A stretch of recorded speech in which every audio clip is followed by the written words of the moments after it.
So I want to welcome everybody to my Valor Tactical Podcast. To today's podcast, I have Marty Vielma here, a career law enforcement officer, many years span in training canines. So today's subject, we're going to talk about canines and law enforcement.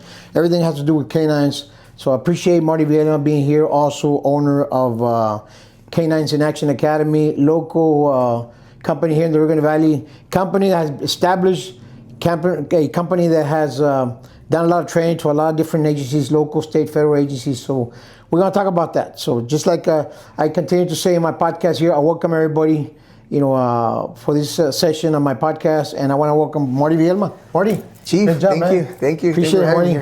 So finally se nos hizo. Yeah, I know. Yeah, finally here, Marty, and I know that another good friend of mine, Marty Vielma here.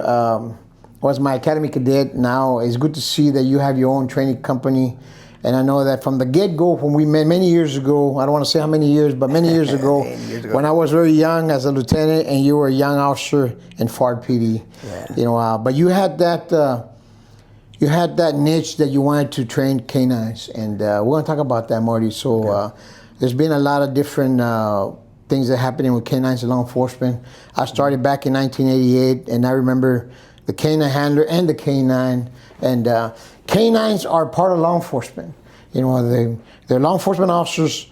They have a special, place in all law enforcement. Obviously, you being a canine handler, canine trainer, so it's something that we need more of in law enforcement. But we're going to talk about what it takes to be a canine handler, how you select canines, what are the deployment considerations for out there in law enforcement, what type of canines should law enforcement seek, how much it costs to have a canine, how much it costs to maintain canines.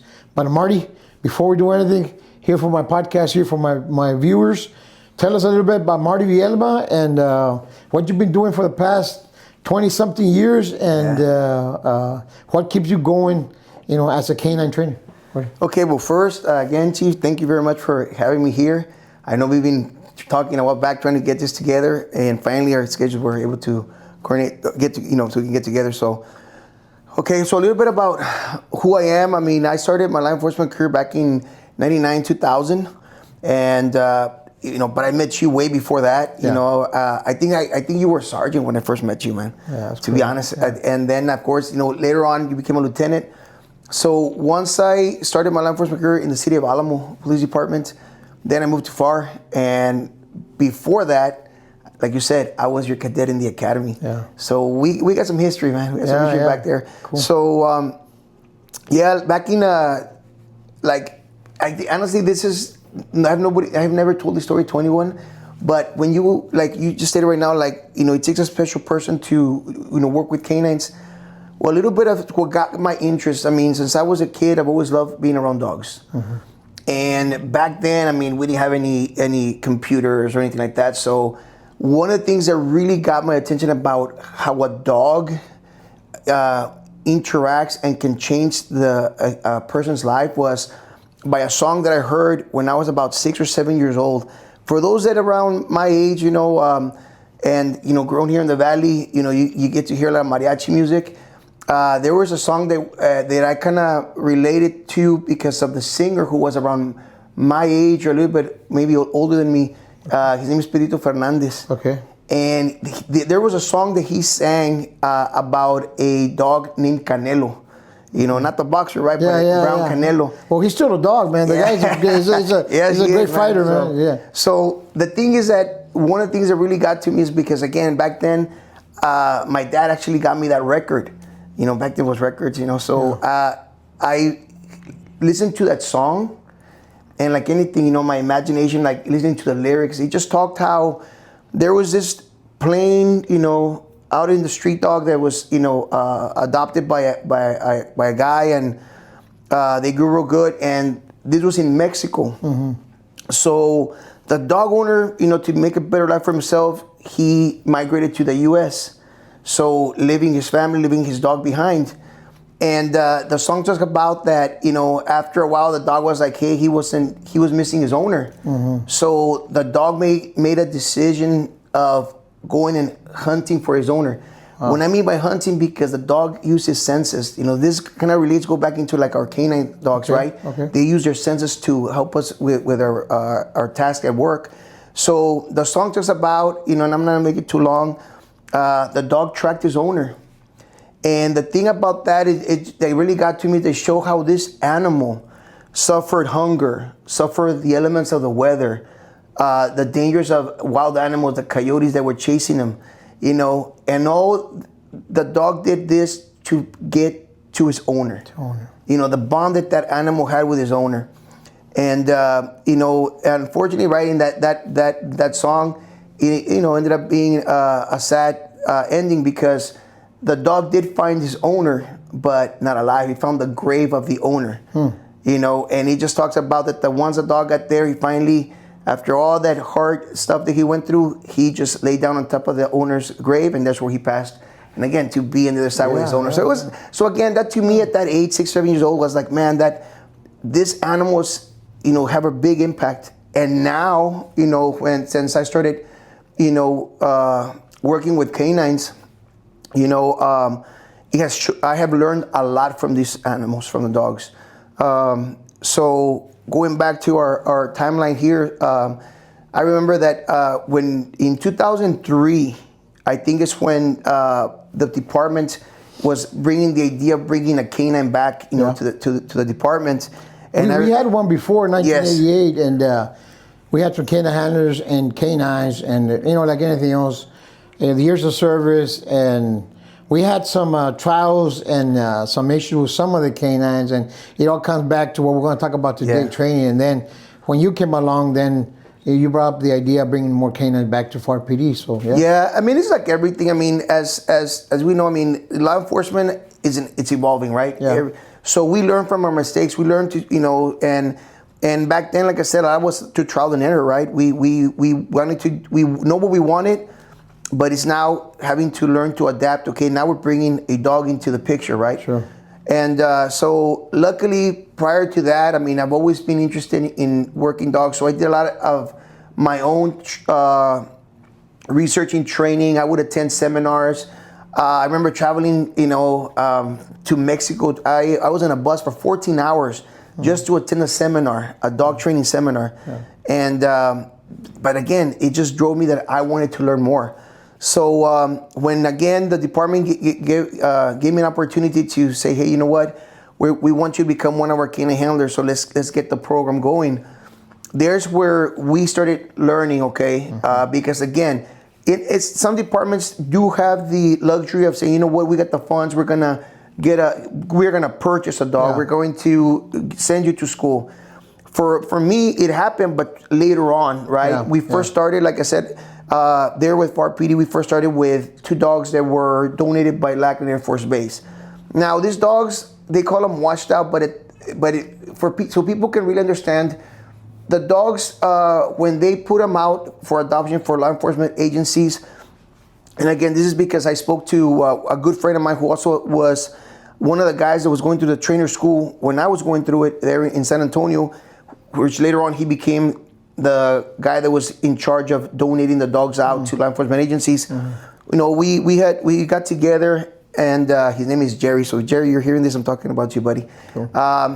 You know, he was telling me, right, that sometimes there's dogs that are going to be sent for deployment, and they, you know, military has, you know, funds, has many trainers, so they assign groups of dogs to certain trainers. So you might have like 4 trainers for this pot of dogs that they're going to be training. Depending on the timeline, if they happen to get a dog that maybe was a little bit too immature, or maybe was, and they knew that the dog wasn't going to be ready for that time, then their best option was, you know what, we need to bring another dog in, let's put this dog out, and he'll be suitable for law enforcement. Maybe they can invest the time into working with a dog, and that's exactly what happened with us. The dog that I got was one of those dogs with German Shepherd, and I remember once we got the dog, we still were like, hey, who's going to train us, right? So we were very lucky that we got 2 German Shepherds in that time that we went. We got 2 German Shepherd dogs from Lackland Air Force Base, and I remember coming back, and again, we were trying to see, hey, well, now we have the dog, who's going to train us? So we were kind of shopping around right here in the local agencies, like, hey, who's a trainer, who can help us out?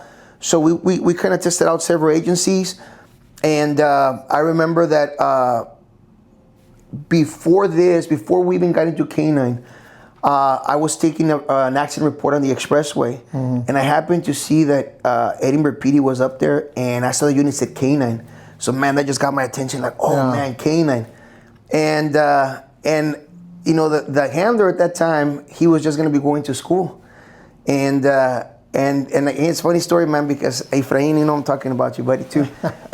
You know, I met the guy, and I'm like, hey, man, hey, so you're Canine, and like anything, and the guy would tell you, like, he was like, yeah, kind of like, you know, I'm the shit, right? Sure, yeah. And we were pretty cool with me and him already, right? And he can even tell you, he goes, este huerquito comes over here and asks me about canines and that. So, but again, we became pretty good friends. You know, you saw this patrol officer up in the expressway, canine handler, and then you started talking to him about canines. Yeah, so we started talking, and once he left, you know, like I said, that was before our department had even catered the idea of bringing canine, you know.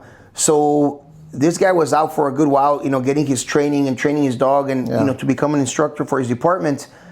So once he got back, that's when our department was starting to like, hey, you know what? Let's cater the idea now of obtaining a canine. So like I said, I mean, after, you know, shopping around with the agencies, like, hey, who's got a trainer that can train us? I remember talking to Edinburgh PD, to Efrain, and he was like, yeah, man, our administrator said that it's cool, we can help you out. And again, this is where we're going back to how some agencies, even at this times, cannot afford to purchase a dog. Yeah. How much do canine cost, Marty? I mean, compared to when you started, compared to now, because I know that, you know, when I was in San Juan, you know, you helped us to select a canine, several canines for us, you know, but not every agency can afford it. Correct. And there's grant funded monies for canines, but there's also agencies that purchase their own through asset forfeiture or through department funds. I mean, how much do canines cost? And not only that, which are the breeds that usually law enforcement looks for? Okay, so breed specific. Now, it all depends on, I guess, what the handler and the department wants. Okay. Because one of the things is that there's all breeds of dogs can be selected. When I mean by like sporting dogs, which is like a floppy ear dogs, the pointy ear dogs, such as your German Shepherds, your Malinois, your Dutch Shepherds, and again, you got your short-haired pointers, your Labs, so it all depends again what the department wants. Okay. Now, of course, in law enforcement, a lot of the agencies want intimidating-looking dogs, so sometimes they'll look for the pointy ears, such as your German Shepherds, your Mouse. Nowadays, the Malinois is one of the breeds that's very sought out for. Okay. You know, but again, even the Dutch Shepherd, they're similar breeds. But again, those are dogs that you can, you know, that's what they call like the dogs that are like, they're like the German Shepherds, but these are like the Ferraris of the German Shepherd, breeds, right? These are like non-stop going breed of dogs. That's why now they became very popular. Yeah, and a lot of the agencies. Can you talk about real quick about what is the difference between a drug dog and a patrol dog or an explosive dog? I mean, I remember that we had in San Juan had also an explosive sniffing dog, right? Yeah. But what are the difference, in all those, and does each breed is specific for a specific task? Or I mean, how does that work? Okay, well. In reference to that, and again, this is going to go back to the cost of the dogs, right? The dogs are pre-selected. If you're going to have the luxury of going to a facility that trains handlers, that imports dogs, and has like a kennel full of dogs, about 100, 200 dogs in their kennels, because either they have government contracts or they have dogs accessible. Yeah. Then of course you're looking at a better opportunity of selecting, but it also goes back to the same way that they do it. If this business have to go to Europe, they go there with a certain amount of money. You're gonna have those kennels up there. They're gonna say, okay, you want dogs that are $5,000? Pick from this kennels over here. You want dogs that are from $5,000 to $10,000? Then you can pick from over here. Why? Because it all goes back to what can the dog natural ability is, right? You have some dogs that maybe this one's over here, are a little bit cheaper because maybe they're not what we go back to what called a dual purpose dog, which means that the dog can be trained for multiple tasks, not just detection, but also for criminal apprehension. Okay. You know, and tracking, so stuff like that. So again, that's going to vary the cost of the dog. Okay. And one of the things is, again, what I've learned, you know, through all these years is that sometimes when you want to get a dog that does everything, you're kind of cutting yourself short too, because you got to remember that every task that the dog is trained to do, you got to put the time in training that task. Yeah. Right? So like we have detection, we have to understand that we have to work the dog in detection in many different types of scenarios that the dog's going to be exposed to. Not only that, what happens when the dog's, by accident, the handler or something happens where the dog now is not as proficient or is having some issues in the training. Yes. So now it's going to take time just on that task for us to go back and try to problem solve. Okay, why is this happening?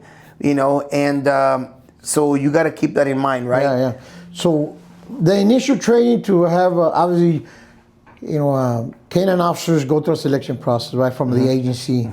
So the initial training that they got to go to is what, 1 week, 2 weeks with the canine that they selected, or how does that is selected? So because I heard sometimes it's 3 weeks, sometimes it's 4 weeks, months. I mean, what is the standard that you see out there in law enforcement that a canine handler, what kind of training does he get once he gets his canine? Okay, so I'll give you an example. Like, for example, for me, when I went to my trainer's course, right, I was there for 12 weeks. 12 weeks. 12 weeks, okay. yeah.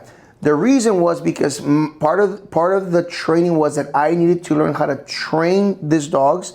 And again, the training that I went to was just for two tasks, two purposes, right? Which was tracking and, of course, detection. Okay. Both had to do with scent work, but again, two different things. One is human scent, the other one is narcotics. So me going there is one. Okay, we're gonna select a dog for that task. It so happened that at the time I went there, they had some pretty good selection of dogs. Yeah. Got the little dog, I remember, Darko. He was the one that we brought in. Yeah. And I was there with a dog, and in the beginning, I can tell you, man, it's like any officer will tell you, I mean, when you want to get there, you want to bring like the biggest, baddest dog, right? Yeah. And this guy was a little medium-sized little Mal, and I remember going by the kennels to look around, and he kept looking at me, and then every time I would pass by, he would kind of like jump on the wall, come back and forth. So I was able to say, okay, let me put my little ego aside of wanting a big, badass dog. Okay. I need a dog that I can take back to my department and get the job done, right? Sure. And after looking at these dogs, I know that this guy was like very natural in hunting with his nose, And long story short, I said, hey, I want to get this guy, with me. So I was able to start training him in tracking. And one of the things also that we have to be clear, when we call it tracking, trailing, it's a combination because, there's certain tasks, for example, like what we call foot-to-foot tracking, which means the dog's going to keep his nose to the ground. In law enforcement, you're going to have dogs that are going to be, of course, learn how to track on the floor, also pick up the hair and do some air scenting, try to pick up the scent of the human, right? So it's a combination depending, again, what the department wants and what type of dog they're going to be getting. Yeah. But everybody, we normally call it tracking. But so I was able to graduate with that dog and train other dogs while I was there. That was part of my requirements, to train some green dogs. What do we call green dogs? Dogs that have no training. Okay. And when we mean training is that they have no training in the tasks that they're going to be trained on. Because those dogs have to be pre-selected, which means that they have to test their natural abilities. Are they good with wanting to chase a ball, or a Kong? And that's where later on I started learning that depending on the actual material that the dog is able to want to run, chase, and grab, would tell you how higher their drives are, right? And so going back to my story, to my first trainer course that I attended, we ended up paying, I think the department ended up paying like a little bit over, I want to say like over $20,000. But you keep in mind is the trainer's course, is the dog, is the per diem, right? So there's stuff that goes into getting, a canine program started. Going, yeah. So and then with a canine program, you have to implement risk and liability insurance to make sure that the training. So when you talk about training from the initial 12 weeks to the continuing education training, so how often do canines should canine handlers train with the canines? Well, I go back to this one. I mean, to this case. I mean, it was for me. It was 2 weeks, but again, that's because we had to start the dog from nothing, fresh, right? From the get-go, yeah. Nowadays, you have departments that either get to adopt a dog from another agency that said, you know what, we can no longer have this dog. Yes, If I see that a lot. Yeah. So if the dog already has previous training, what I've done when they stop they look for for me to help them train their new handler and then get them ready for certification. The team. I test the dog, okay? So which means, okay, so if I try to get as much of the history of the dog as possible, so I can better understand how can I spear this, because we go back again, what if the department tells me, you know what, we need to see him out here. I mean, they're short-handed on manpower, so then I have to kind of customize my training. Yes. The good thing about it is because since I'm local here, the department saves on the per diem, saves on the travel expenses. But I'm able to work with them, and they're able to work with me because I still run a business. Yes. Right. So I can say, okay, look, the dog is being evaluated. The dog is doing good. There's some things that I need to tweak up, but we can have them ready in 4 to 5 weeks. Yeah. Right. How many years did you spend in FART PD as a canine handler up until the time that you left the police department? I want to say about close to 10 years, man. Close to 10 years of doing that. And like I said, I was very, very blessed. I got to learn a lot. I know that the department at that time that I was there, we were involved in a lot of training of other agencies. Yes, I remember. That's where, going back to this, I kind of like paying it forward again. Yeah. I know that at that time the administration that was there was pretty good into now having other agencies that need help. I mean, we even started training other agencies from out of the valley, agencies from Mexico too. They were vetted. They came back over here and they say, hey, you know what? So it was a pretty good experience. Yeah. Did all that led you to the path of opening your own training company? Well, before that, I always wanted to do it. Because the moment that the moment that I wanted to say, hey, where could I go and learn? Yes. For me to have to travel 14 hours into Mexico in a bus, which is not a good, experience, right? Not in a bus, yeah. No, not in a bus, man. So I said, the Valley needs a professional facility that can be able to help law enforcement. But I couldn't keep it just to law enforcement because my goal was like, once I retire, what am I going to do, right? Yes. I mean, there's certain businesses further north that, again, they have the funds because of the government contracts, right? That they're able to go and bring up like 100, 50 dogs at one time, and have certain dogs that are going to be selling to the government, right? For me, I said I need to be more rounded out when it comes to training dogs. Where I started now training pet dogs. Yeah. And right now, I see that a lot too, I can tell you that it's been one of the most rewarding things for me because I get to be part of helping a dog owner have a better relationship with their dog. Yes. And I have actually also been able to help local shelters. They have dogs that, I have calls where they're like, hey, we have this dog that's super aggressive. Yeah. We're about to get this dog euthanized. Can you do something? They bring them over. I start working with them. Yeah. Hey, the dog gets adopted out. The dog's actually, this is a nice sort of big female Rottweiler. Yeah. She came in, wanted to kill every dog that she would see. Uh-huh. And because the Rottweiler is one of the breeds that's my favorite breeds. I know my oldest daughter was actually raised with Rottweilers. Yeah. I saw that dog and I said, okay, this dog has not been given the opportunity to learn that, hey, you cannot just want to kill every dog you see, right? So I wanted to be the big dog of all the dogs. She wanted to wanted to handle every dog up there. So I remember saying, okay, I think that this was, I have a lot of things I said. I think God saying, hey, we're going to put you on the map with this. We're bringing you this dog that we're trying to say that they were about to, she was actually already on the table to get euthanized, right? Yeah. And it so happened that at that time they called. So anyways, I brought her in, and you're not gonna believe who actually helped me get her, from doing that. Our police canine wild trip, the one I have there in FAR. Yeah. Very, very dominant male. That dog, the only time I was able to actually hug him when he was a puppy, because I got him. I saw the dog being born, to be honest with you, and he became my partner there in FAR. And he's the one that actually in 2015 is where we did our first competition. We were able to win first place in obedience and talk. So, unfortunately lost him at 12 years old. Mm-hmm. But that dog was actually the one that allowed me to be able to work with her, because he was the only dog that I could actually feel comfortable and know that he was safe enough for both dogs, that they were not going to hurt each other.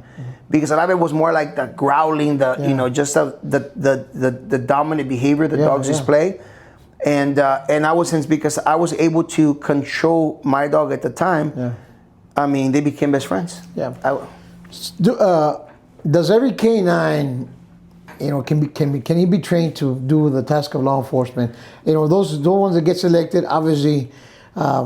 Is there a canine you come across and say, this dog cannot be good for law enforcement? Yes. How do you determine that? Well, one of the things that I've learned, because this is we have to first see what the dog genetically, without any human interaction, in the training. Okay. Which means, because nowadays you see people that know, okay, this department wants to come and buy a dog. So what they're going to be looking for is a dog that can retrieve a metal pipe. Let's say, for example, can retrieve a PVC pipe. So I was able to see now, when I started my business, and I would have to go and pre-select dogs, that some of the dogs were trained to do that. And I would tell them, okay, let's do this, and they would give the dog the command to retrieve. And so those are the things that we have to be careful, because for the untrained eye, or the people, or the new officer departments that are not really sure about that, the dog might look very beautiful. The dog might be like a very looking animal, and you're like, oh my God, that's gonna be the nicest dog we can get. But we cannot forget, does the dog have the natural ability to perform the task? Now, if we train a dog that does not have that passion, or like we call that drive, or like, hey, I wanna run after a car, I use my nose to hunt for it, no matter where it's at, I wanna get up there and retrieve it. Right? Those where you're going to start coming into problems. Gotcha. And for a law enforcement agency is when, okay, let's say, for example, we purchase that dog, and then, you bring them out into the real world, and the dog is like, no way, I'm afraid of going into buses. No ways, I don't know what it is to work around a vehicle. They might work really nice in the facility because that's all they know. Yes. But once we take them out, that's where you're going to see the dog like, whoa, what is all this? Yes. And that's where it's a little bit either too late for the department, again, because you already made the purchase. You already made the commitments. You already put time into it. Yes. And I got to see that. I remember that dog that you got that was supposed to be a bomb dog and this and that. And it didn't work at all. I still remember that. Yeah. And we got that through a grant. And I also remember the time that we went to San Antonio, and you and me were walking down the kennels, and I was looking for the big dog, beautiful dog, and you quickly told me, hey, Chief, we're not looking for that. We're looking for something else. And I remember that. And we got one, and he was real good. I remember that, you say, hey, let's try this one out, and you saw him, and he quickly put his nose down, or, whatever the criteria that you use, and it turned out to be a great dog. Yes. And I went through multiple handlers there, but did a lot of great work for San Juan. And I think that's what I'm saying is that I've seen a lot of canines come and go throughout my career, 37 years law enforcement. I remember a couple of them in FAR PD. I remember some of them, that were patrol dogs,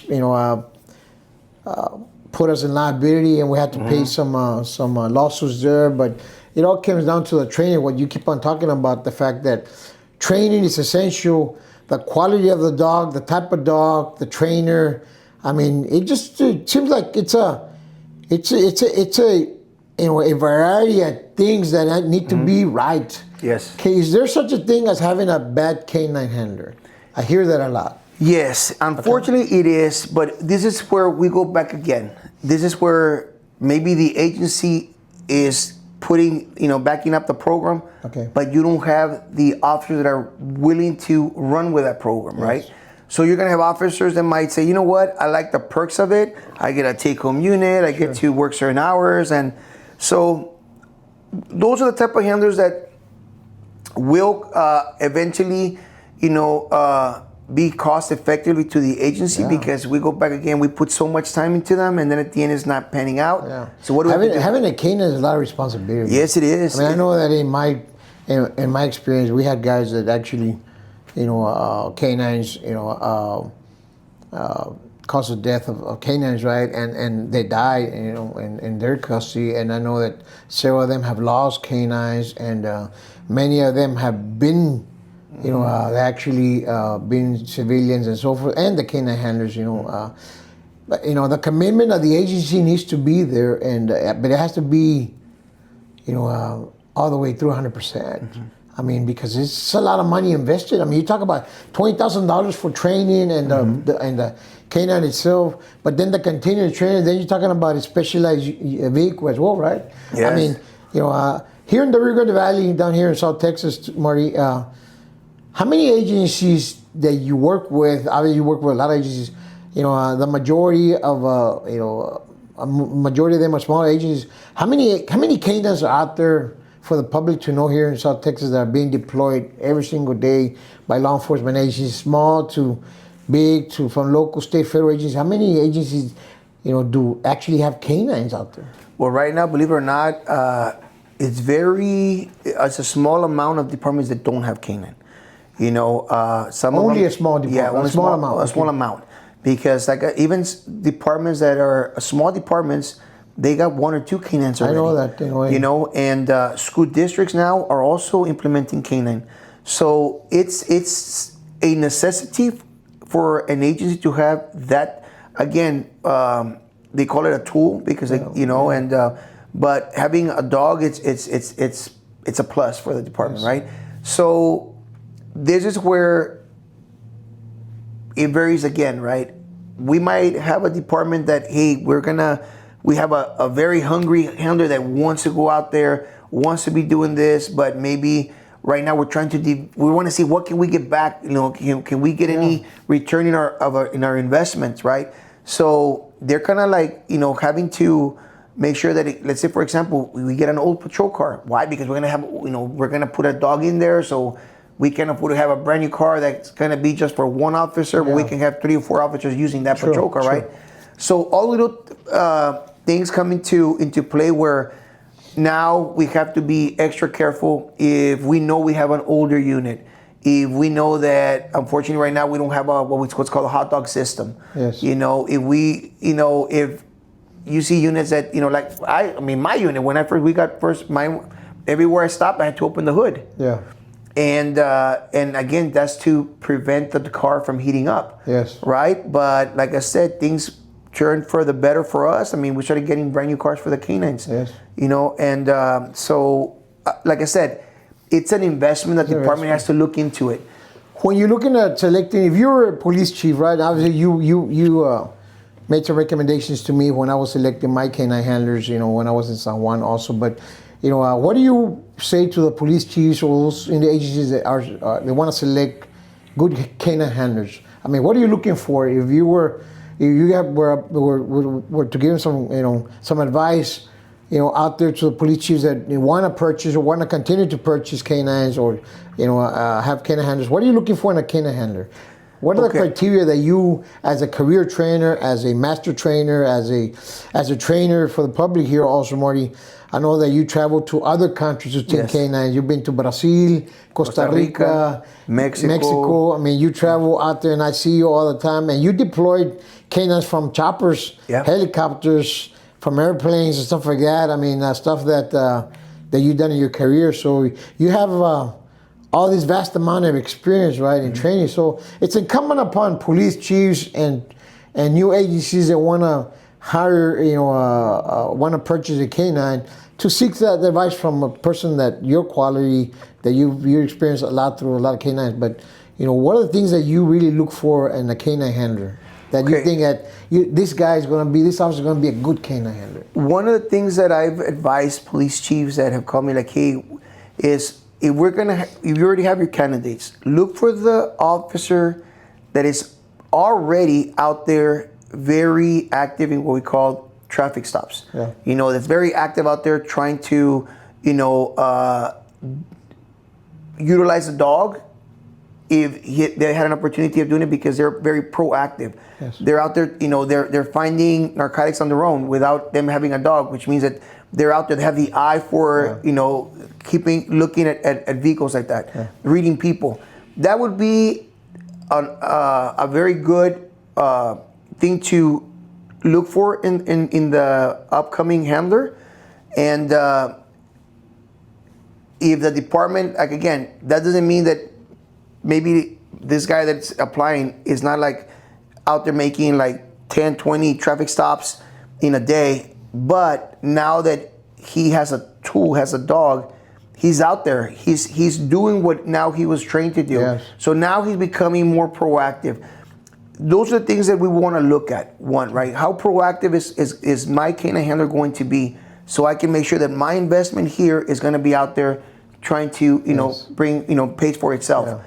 Yeah. Second, too, they must love the dogs. I've seen some handlers that they're more interested in them looking really nice, polishing their cars instead of spending more time working the dog out. Yes. And those are the things that, again, is going to, looking at administrative-wise, is going to cost us time and money. Yeah. I've seen some canine handlers in my career from different ages, even our own, is that they lose interest in the canine. They don't want to train anymore. They don't want to, why does that happen? I mean, what's the average time that you say, maybe as administrators, chiefs, police out there, when they select a canine handler, what is the average time that you think it's enough for 3 and 5 years is good enough for them to handle this dog?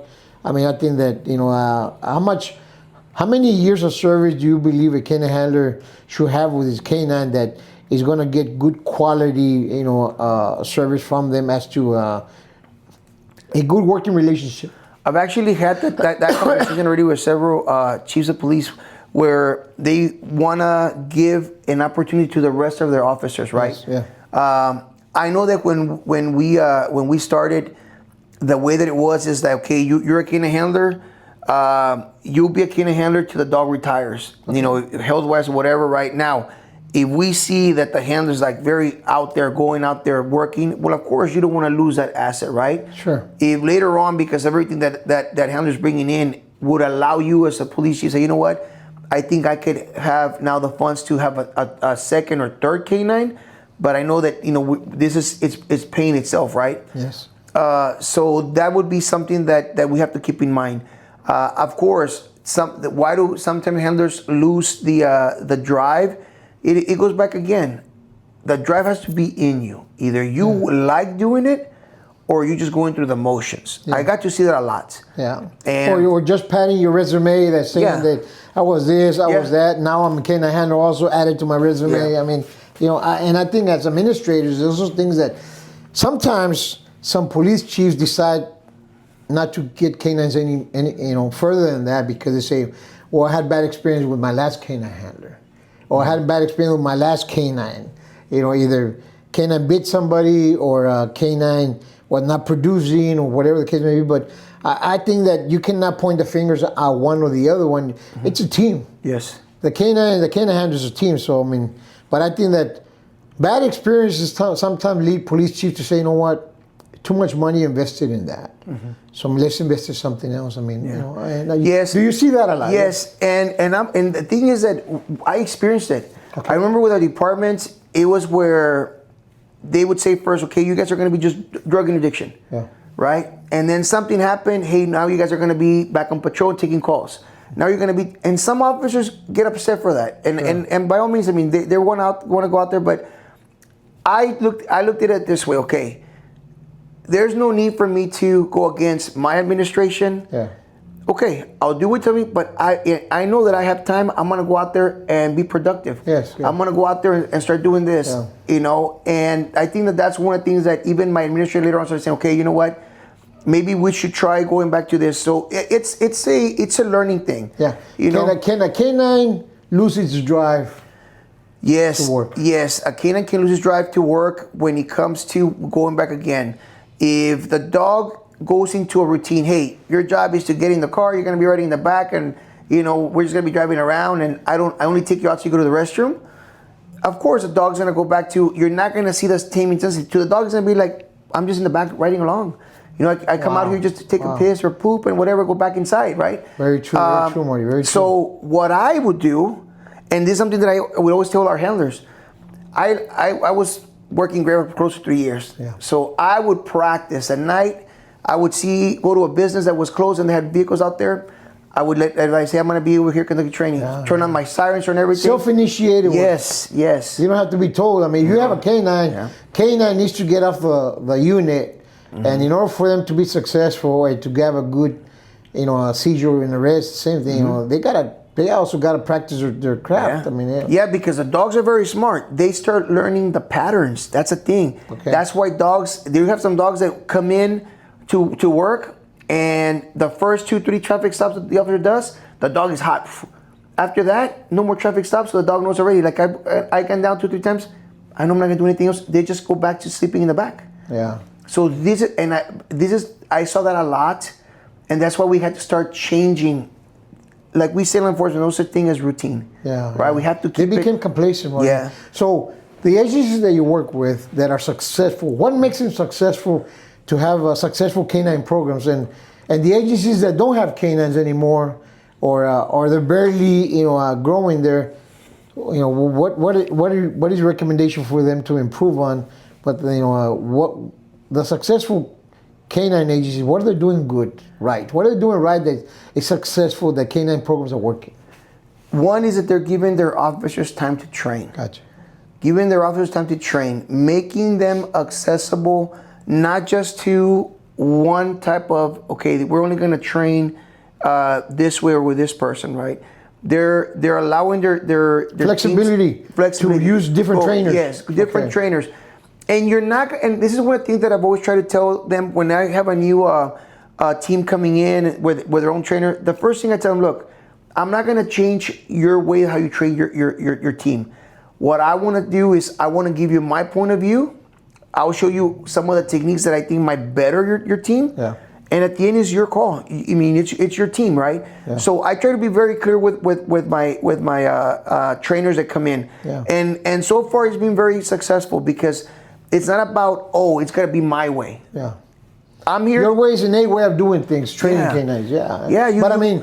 But also, Marty, you as a canine trainer and master trainer for a long time, your way has worked. Yes. For many agencies. It worked for me in San Juan, and it worked for us in FAR when I was in FAR with you as well. So, and I see you train other agencies that work under you, agencies that I know here locally, mm-hmm. and their canine programs are good, and they're working, and they're effective, So you're doing something good there that obviously some police chiefs, the majority of police chiefs are saying, you know what, let's go to Marty Canine in Actions Academy, training there and get the training for law enforcement dogs, right? And I think that's what they see. So, you're putting out some really good quality training on canine, and I see that, and I see it because I hear deployments of canines. So, and many of the canines also, most of them are drug sniffing, right? Yeah. Like the schools have drug sniffing. Correct. That's the main purpose. Correct. So, but some of them are dual purpose, but the majority of them are drug sniffing dogs, right? Yeah. For searching for narcotics, drugs, weapons, explosives. Yes. Explosives. Yeah, and the thing is this, that the reason that my training system has working is because I made mistakes. A lot of mistakes. So I learned from them. Yes, we all do the same thing on my side when I train tactics, stuff like that. I tell people, my team, my alert SWAT team in San Juan, we deployed, many times, but all those times there was always a lesson learned. Yes. And there's always something that didn't go right.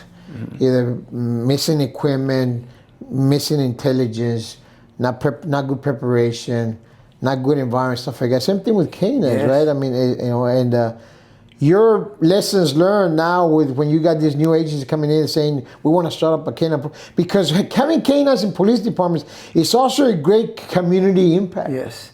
I mean, it helps the community, and the police department is like when you hear that they have a canine, I mean, it brings the community together because, the majority of people love canines. I mean, they have canines personally, right? So I don't think they've ever seen a person that that when they see a dog and they themselves are dog lovers, go from having a normal to a big smile in their face, right? Yeah. And this goes from young kids to older people. I know that when I had at the PD, we had Bree. Canine Bree. This is the dog that actually put us on the map too. I mean, we did everything with DEA, Red Ribbon Week, with other agencies that would always call us out, because that dog was able to be handled by the kids. Yes. People could take pictures with her. Yeah. I was able to teach her some tricks that allowed me to educate the young kids that their attention span was not as it's not as long as some older kids, right? True. But the dog itself is the one that got me the attention. And I think that this is one of the things that I always try to tell, like I said, the teams and agents that I train with is, we need to be humble. We don't know everything. Yes. We're learning as we're going along. And one thing that I've learned, I have a lot of good mentors when it comes into in the dog industry, that sometimes even if you go to a training site and you see something like, wow, this is totally needs to be changed. Well, guess what? You just learn what not to do. Yes. You gotta have that open mind. And I think for me, it's being humble that way, where, hey, I'm gonna learn as much from you being a new handler as me being a certified master dog trainer. True. Because you have to be that way. That's the only way that you're gonna be able not only to allow the dog to bond better with the handler, and the handler feel comfortable, like, oh man, am I gonna mess up? Or they're gonna fire me because I'm not gonna pass certification. Yeah. And I'm gonna tell you, I was one of the guys that were like, we were training in the beginning, like, no, go do this. And we're like, holy crap. And we didn't even know, honestly, we didn't even know how to hold a leash. Yeah. But we were out there just trying to fit in. It was like the monkey see, monkey do type of training. Yeah. So those are the things that have allowed me to say, okay, you know what? Why am I going to make this guy go through what I went through just because I feel that I went through it? True. So no, I mean, to me, it's like, hey, I'm gonna avoid you all those heartaches and all that, things that I went through. Let's do it this way. Yeah. And I think that's what has helped me make a better canine handler. Even to the point that, I have a handler that came through my training and went to go train in Laredo because he was a bomb canine. And the first thing they tell him, hey, that's a Marty technique.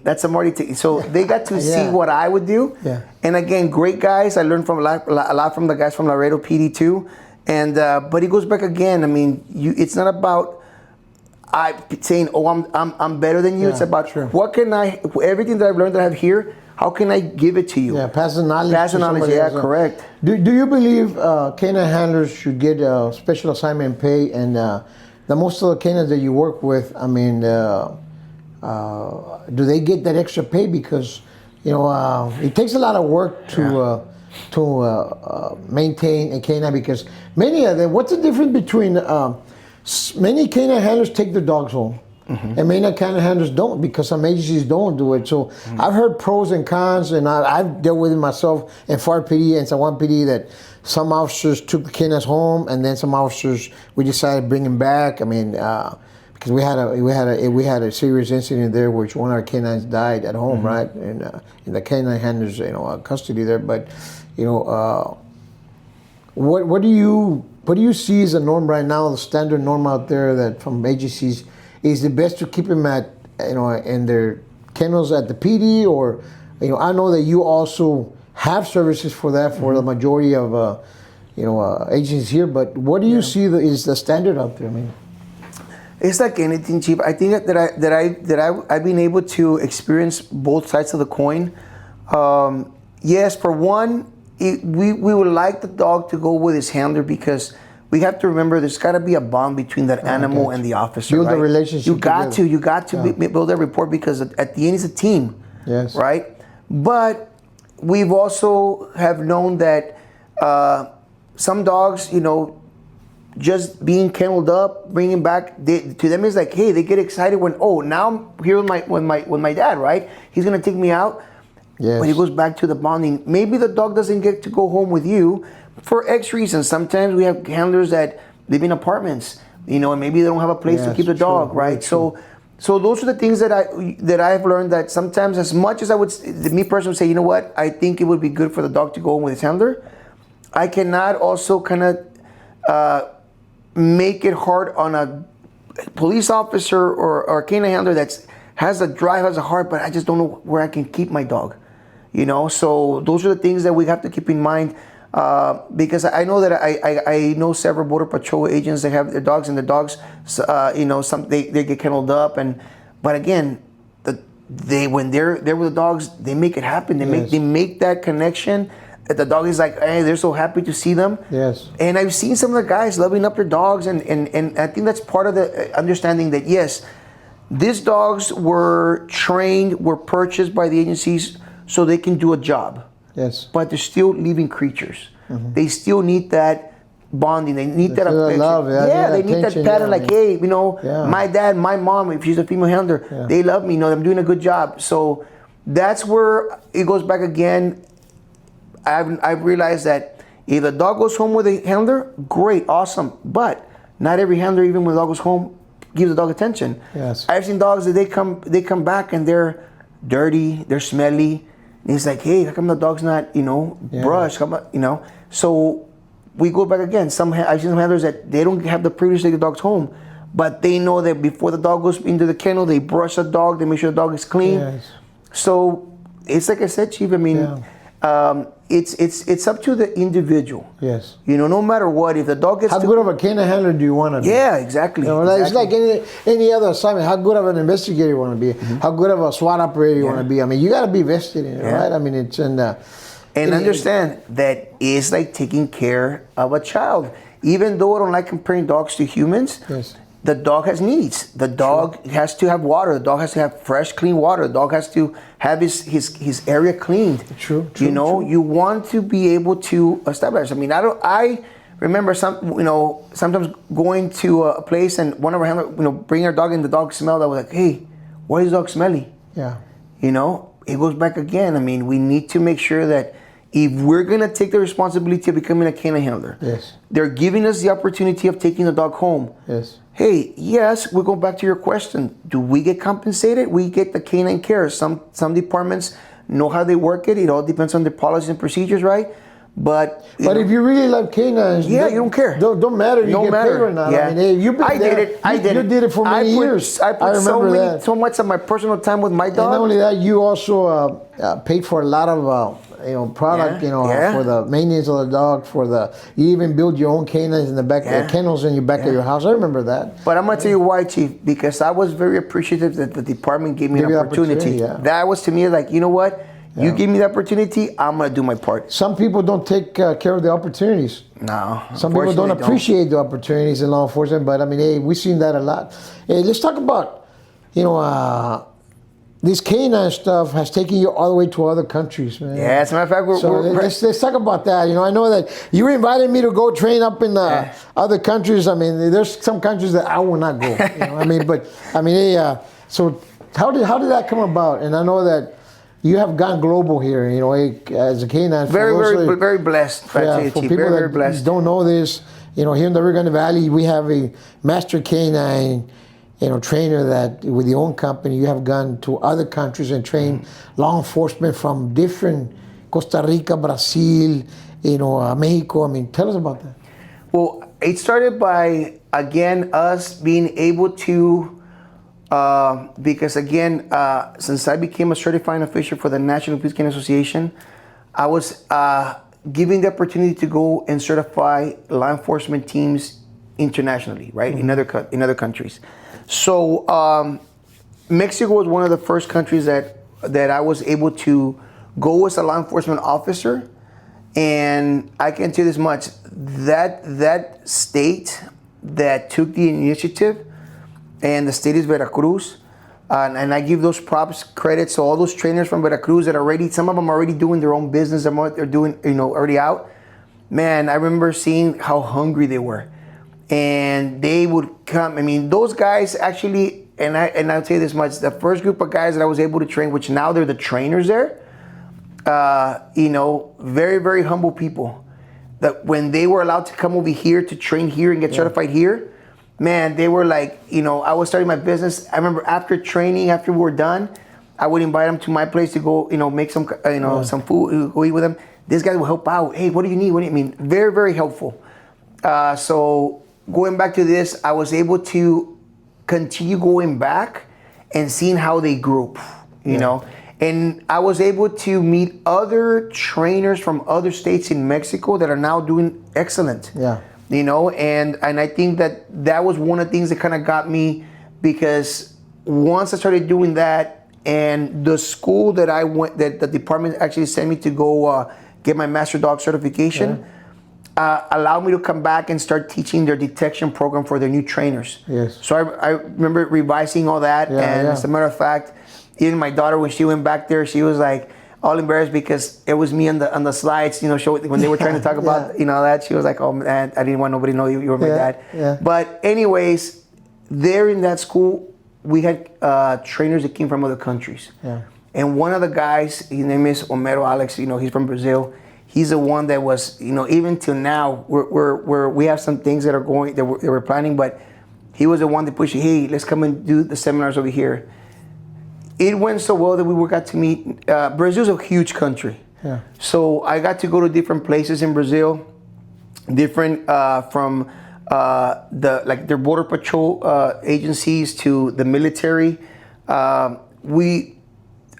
These people are very appreciative of any type of knowledge that you can take over there. True. And that's one thing that I learned, that, man, when you go there, these people, they see you. Honestly, my first trip that I went there, I was actually given this by a military guy. Wow. And he was in the sports there, and he gave me that silver ring. Nice. And that's only given to the top guys when they're in Canine. I remember when he first said, hey, I appreciate everything you done here. Man. Gave me this. So I wear with pride, man. I always wear this. And I always, was very, very humbled by how much, with the little bit of information that you might take them, because of the time you're there, man, they digest that. They run with it. Yeah, true. We're actually talking. We're talking about doing a second, like a part 2 from the other side of.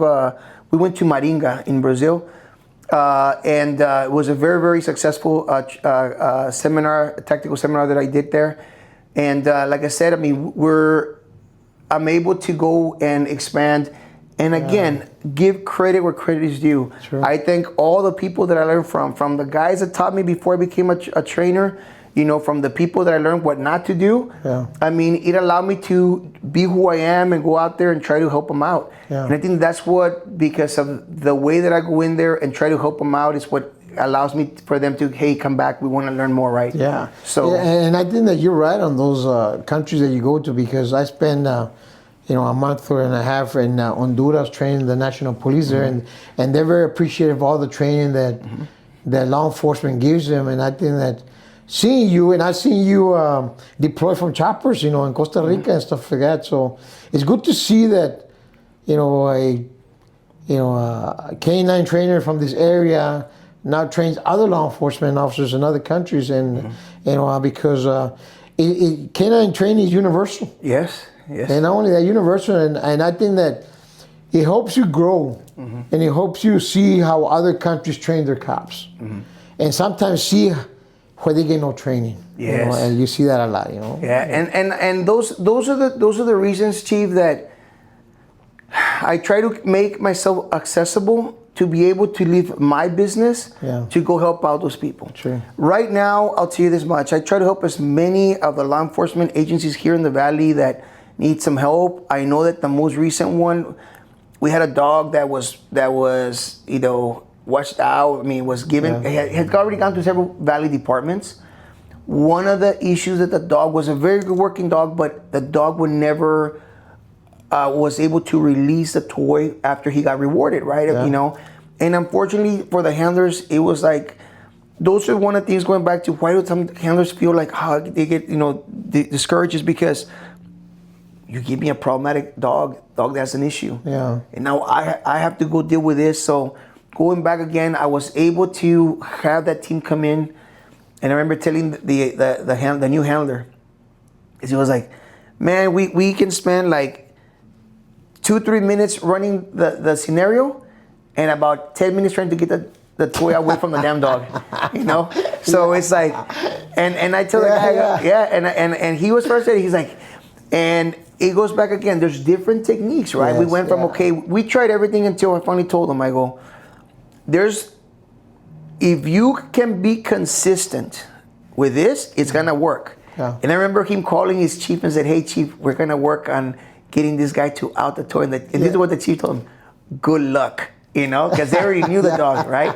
So I said, you give me a challenge, that to me is like, hey. Yeah. It's like the canine that we had in FAR when I first started, Falco. Oh yeah, I heard that one. We knew that, the canine handler told us, he said, do not get close to the canine.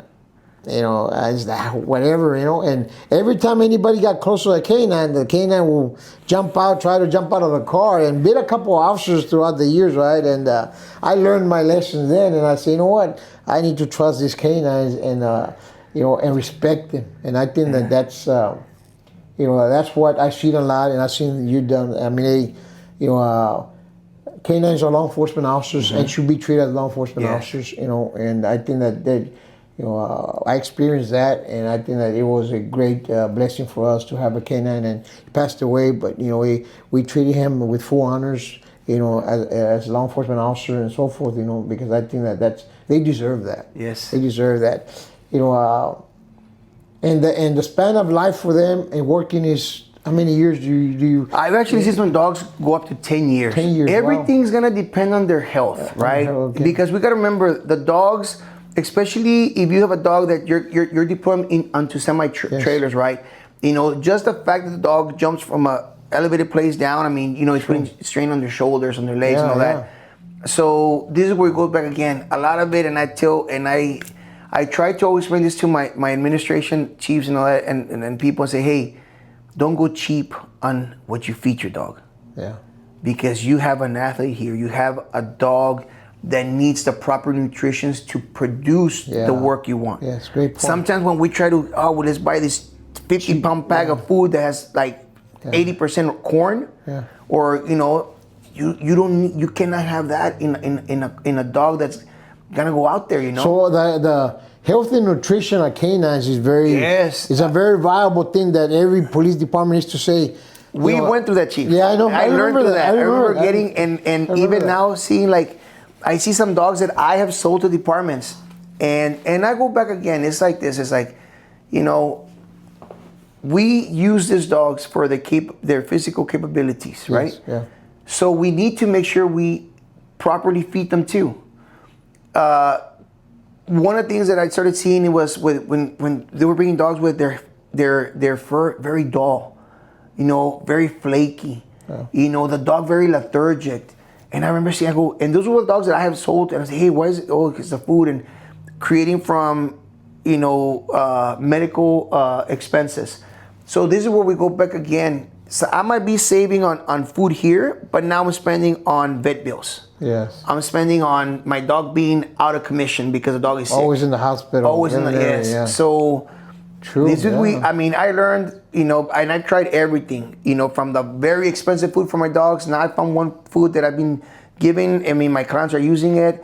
I don't get nothing, for that, but I see the results. Yes. And I really like it. And so that's one of the things that I try to guide them in trying to get the proper nutrition for the dogs, so they can last longer. Going back, the ones that get retired like at 5, it happens because it could be an accidental. I've seen dogs that because a handler's been working with them or playing with them, they throw them at the wall, the dog goes underneath a car and breaks his back. Yeah.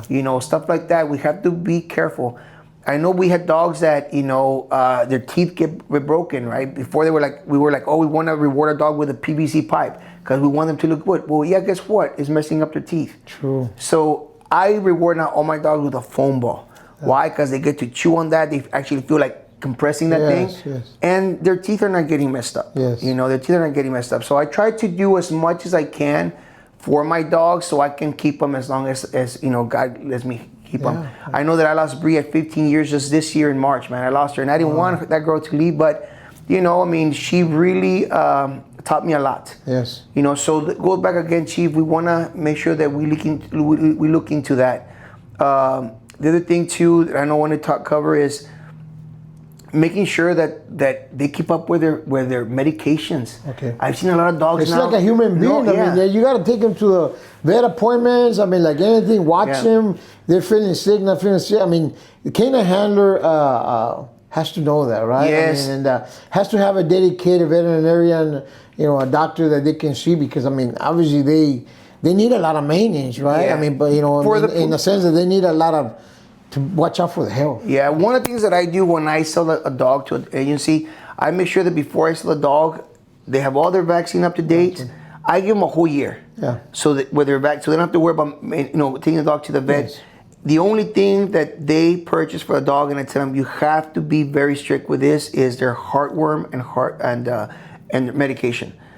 Because unfortunately in the valley, mosquitoes are the size of bats here. Yeah. So if we keep our dogs outside for a bit and they get bitten by a mosquito, that's how they get their heartworm. So really? Wow. We have to be careful. Yeah. Unfortunately, we had some agencies that their dogs were tested positive for heartworm. So it was because they either forgot to give the medication. So one thing I'd say, be very consistent with that medication. Yeah. There's different ways of giving that medication, so you don't have to be worried about every single month giving your dog that pill. But like I said, I mean, it's up to the handler. Yes. I always tell the administration this because we had this thing where we would purchase the medication and I always buy the 6-month supply. Yeah. And I would say, here you go, give it to the handler. But then I was not getting the handler giving that. So learn from that. Now I tell the administration, have someone in the office, take care of the medications. Yeah. And they know that every month the handler has to come in, check out the medication, make sure that the dog is given. So administration has record that the dog is being consistent with his meds, and we don't have to worry about the meds getting lost. Yes. So there's different ways of doing it. That's why I really like it when the chiefs call me in and just for advice, like, hey, let's sit down, give me some ideas. Yeah. How can we do this?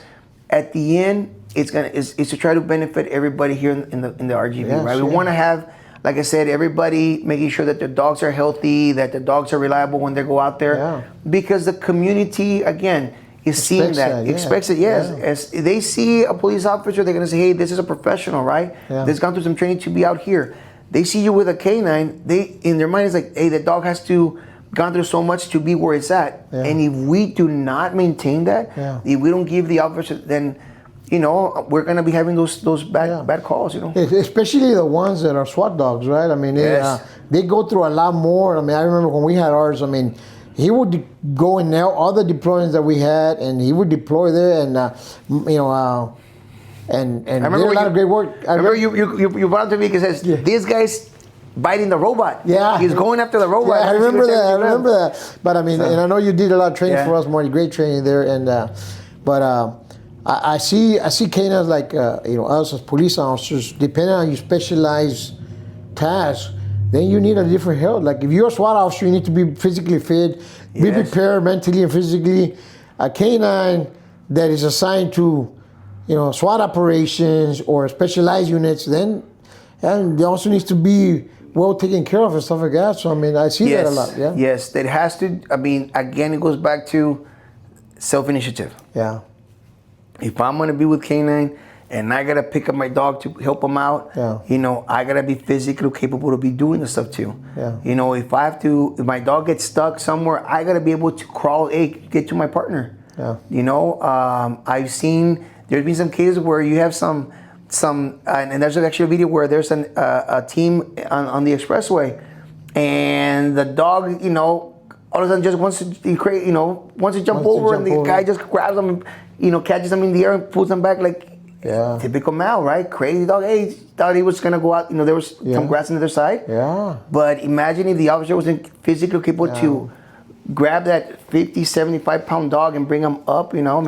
So we gotta keep all that in mind. So when you hear that canines deployed to certain, incidents like barricade incidents, individuals that are out there, the canine handler needs to be trained on all these type of different scenarios, right? He cannot just say, sending the canine for that, sending the canine for that. It depends if it's a patrol dog. If it's a sniffing canine, well, it's not going to do it, right? But it takes a lot of specialized training, Marty. We've been talking about this, canines, and it takes a lot of responsibility for the canine handler to do that. But what I see from all these canine deployments is that they're willing to put their life on the line to save another officer, a human being, and a citizen. You've seen that a lot. Yeah. But that's why it's important for us to really take care of them.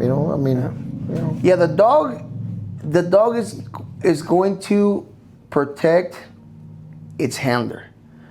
I've seen it even from regular detection dogs. Okay. If the bond is there between the handler, the dog, even though it's not a trained criminal apprehension, which again sounds better than a bite dog, right? We want to make sure we want people to understand they're still dogs. There's still that bond. My worst bites have been from little Chihuahuas that defend their owners, And so I always tell people, just because your dog is not a patrol dog, doesn't mean that the dog is not going to protect you if the bond is there and the dog perceives like, hey, now I'm not saying that every dog's going to do it, but I've seen it happen. Yeah. I had my Darko. He was a patrol dog, and our bond was so close that when he perceived a threat, he would start growling and attempting to bite. But he was that dog would lick you to death. So we gotta going back to this. If we have a dual purpose dogs, and we need to be able to have our administration allows us to train real base scenarios with our dogs. Yeah. We need to put out there. If we learn from this recent experience that happened, I think my canine was one that had their dog stabbed. Again, we need to learn from all those experiences. I think every department that has a dog that's going to be deployed, again, that's the way we're going to get better at this as canine handlers. I know those teams that they're great people. I'm able to train with those guys, and I know I really don't know much what happened. I just know I heard it because I'm real busy.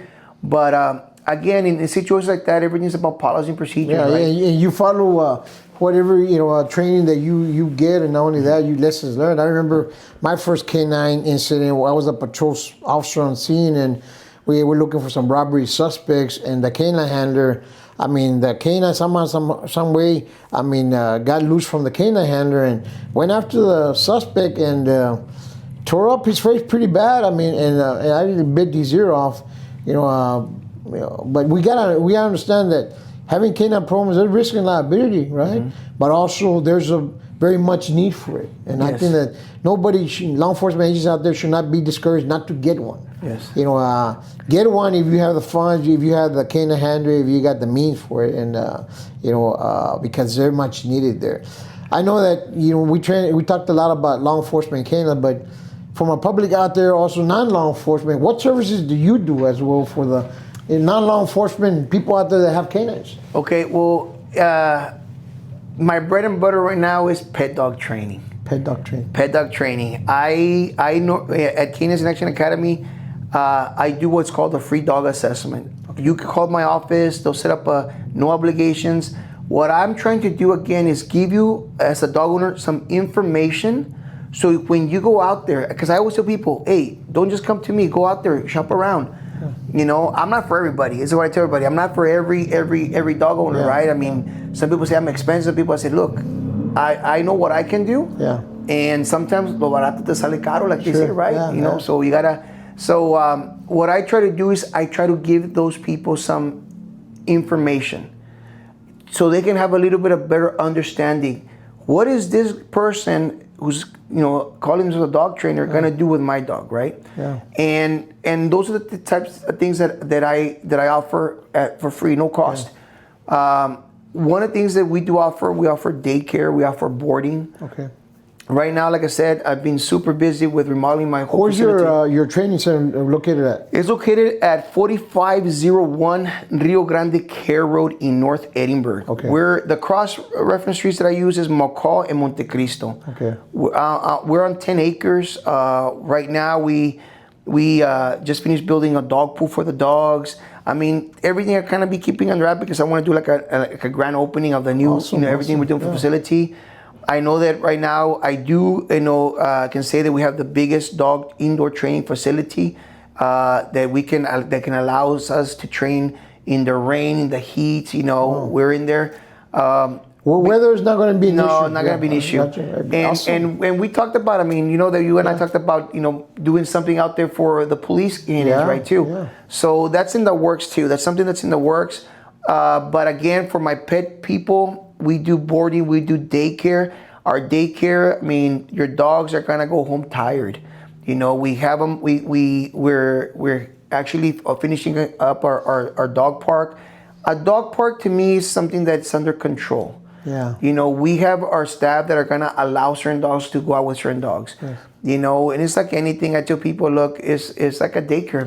You know, a daycare, right? Yeah. You bring kids in here, and they might get some bump and bruises, but I tell them in the beginning, this is gonna help your dog in letting out that energy, fulfilling the dog needs that we can provide because they're pet dogs. True. We have to remember, yes, they're domesticated animals, but they have needs as we humans have needs. Yes. So we need to allow our pets to fulfill that. Those are the reasons that I get a lot of dogs that other trainers cannot train. Yes. With behavioral issues. Yeah. Because it goes back again, we have to balance the dog. Yeah. Now, not everybody might be knowledgeable in using certain training tools, but it's like I tell people, anyone anything can hurt a dog if you as a human don't have the education on how to use it. True. If you being negligent with I'm just gonna see this tool and I see monkeys, I'm gonna put it on and do this. I always tell people, I'm not gonna sell you any equipment unless I teach you how to use it first. Yes. I want to have the peace of mind that I gave you the proper time for you to learn on how to use this equipment. Yeah. Because at the end, we want what's best for the dog too. True. So that's one thing that I focus on. Gotcha. I'm very, very happy with my clients that go out there, and a lot of my business through word of mouth. We're just starting into the marketing, man. Yeah. So it's been like an ongoing. Doing this by myself. But you have a Facebook and Instagram. Yes, we have Facebook, Instagram, and we're just starting our TikTok. We're changing our whole logo. Yeah. This is my old logo. We got the new logo coming up, and like I said, it's an evolving business. We want to do what's best for our community. Again, we're doing therapy training right now. I have a lot of departments that now their therapy dogs have come from me. So we have a big therapy group in Cameron County that they're out there. I can't do everything. Sure. But I try to network with people and say, hey, if you guys can do this, I can help you with this. Yes. Because at the end, I don't want to be like spreading myself too thin and not being able to be good at something, right? Yeah. But I have no problem bringing people in and say, okay, let's talk about the plan. If I think it's good and you think it's good for what we want to do together, we both agree, let's run with it. Awesome. I believe that at the end, we have to remember we're doing this because we want the valley to get to where other states further north are, where the dog is not simply, hey, we just have them tied up outside. The dog is just, we don't care. They can be out there in the elements. Yeah. It's a living creature, smart. It's a smart animal. It helps that in many ways if you just give the dog the opportunity. Yeah, sure. So my goal is to continue getting with people that want to help educate the valley. Awesome. Right? I am very, very happy that a lot of major businesses are now allowing the doors to be open for people to bring their dogs in. Yeah. I always tell my clients, be respectful about the rules of the establishments. Yeah. When we go out there, I teach them from, hey, when you're gonna walk through a door, let them know, hey, dog coming in, dog coming out. Yeah. Give your announcements. Why? Not so much, because, hey, we want people to freak out that there's a dog coming. yeah. We don't want that dog to be put in a position where the human gets startled and they react, and So we try. So again, I try to do my best to try. A lot of education. Yes, on them, a lot of education. How they're going to handle a canines out in public? If they're going to take them out to public. Correct. Great. Yes, we practice everything there in our training. We practice on how to keep a dog. Where some dogs are not comfortable with the owner standing over them, and sometimes we do that in public so people can walk from the side, and we have our dog we're on top of our dogs, over our dog, standing over our dog, so people can walk by, and the dogs are comfortable with that. So we try to work with different things so when they go out in public, they know how to handle that. Yes. And that has been very successful because I always get new people that come in. Hey, how do you hear about? Oh, we saw this person walking with a dog, and the dog was great. Yeah. And they said, I train here. Awesome. I train here. That's a great feeling, man. Yes, it is. Yeah. So honestly, I think that this is the best part of the chapter of my life where I got to work now with people. Yes. Because I've also had the opportunity to work in people that have been victims of crime. Yes. Which is something very serious, and I've been very, very lucky that my law enforcement career has helped me understand, that there's victims after the crime, and knowing now that I have the knowledge and the way that I can help a dog help this person. Yeah.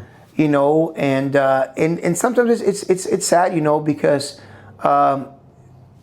if this person knew that years or back, a dog would be helping them come out of that situation.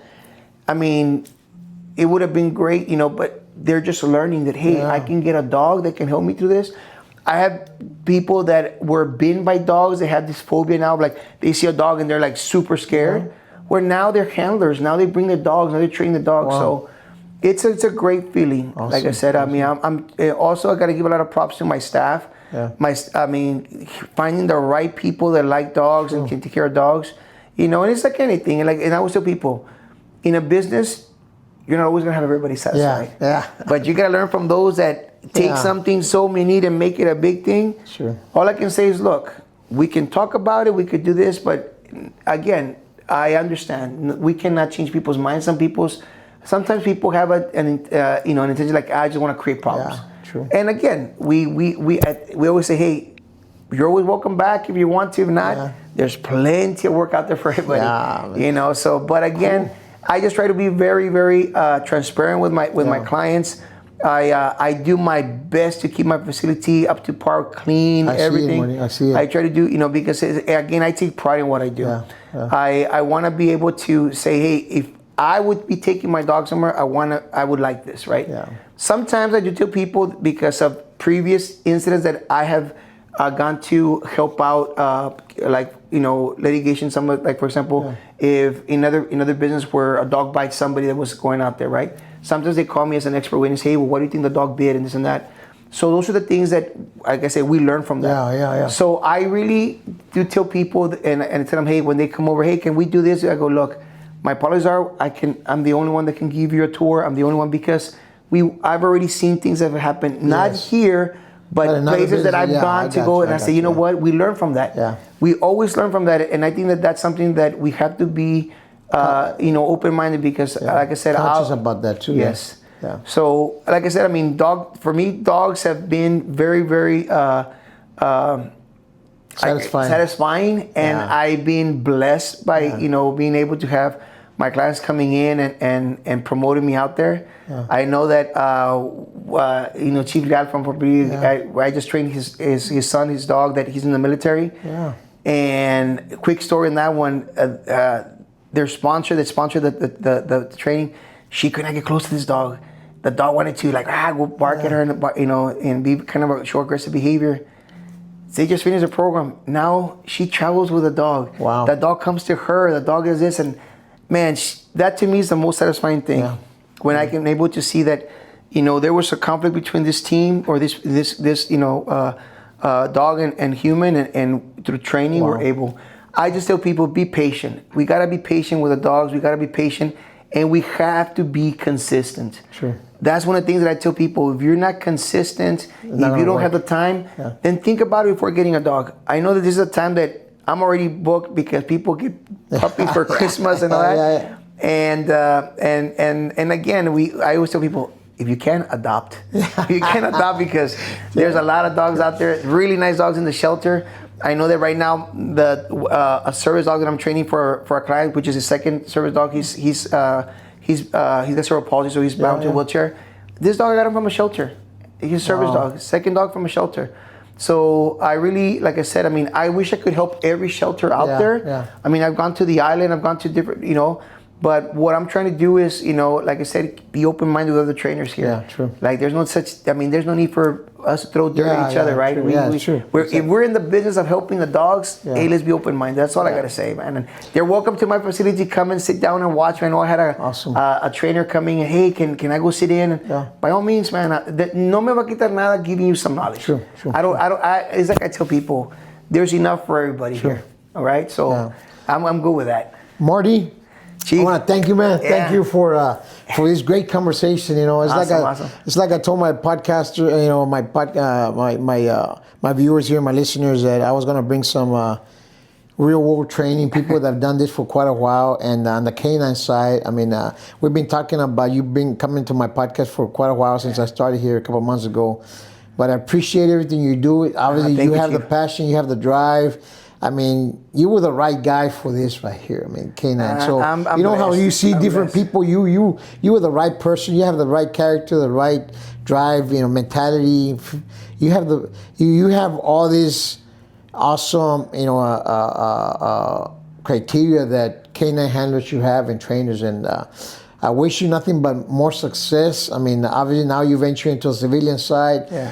You've been very successful on the law enforcement side. I mean, I can tell you that a lot of law enforcement agencies here, I mean, are blessed to have someone like you in this area with so much expertise and so much knowledge in canine. But also the civilian side, now I've seen also, and I see your videos, I see your social media posts, and I see all types of dogs, and wow, how can he control that? How can that dog be obedient when those dogs are not obedient? People see that perception, right? Yeah. And I got 2 Shih Tzus. I mean, to me, they're the best canines in the world. I mean, and I had 3. The mom died, last year. But canines have a place for us and family. So yes, I consider my Shih Tzus as family.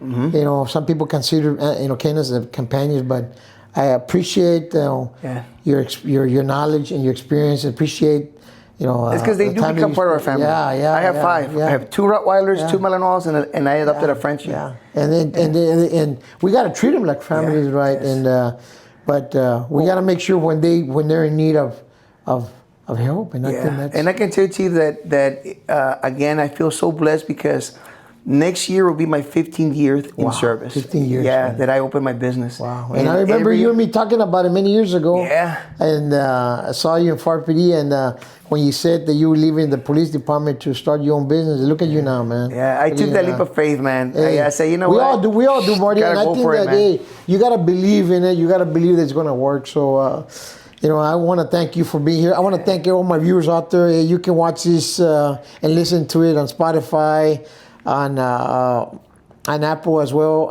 and also on my YouTube, and obviously my TikTok. I'm going to continue to bring new guests here and special guests like Marty here, and appreciate everybody watching.